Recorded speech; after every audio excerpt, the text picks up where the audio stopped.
Gözüme nur verip her an güldüren hüner meşəlimdir Azərbaycanım. Yatsam gece yar yuxuma giren obamdır, elimdir Azərbaycanım.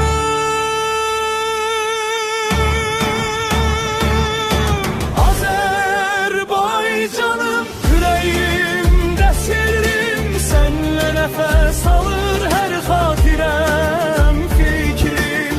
Azərbaycanım, adımla diriyem, arada yaşasam içimde yeri sen.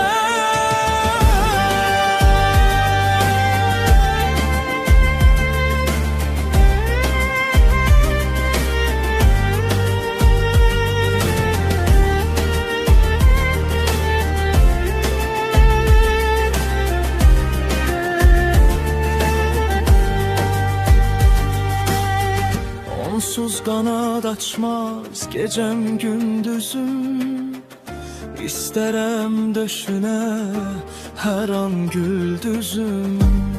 Mənim Şirvan düzüm, Ceyran çöl düzüm, muğanım milimdir Azərbaycanım. Elə ki Kürdaşdı seviner gəzər, coşqun dalğalarla sahili bəzər, doğma torpağından dekib el üzər.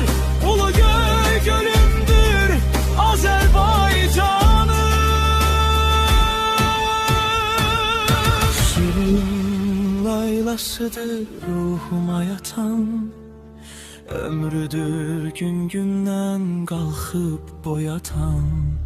Şöhrəti sorağı hər yana çatan,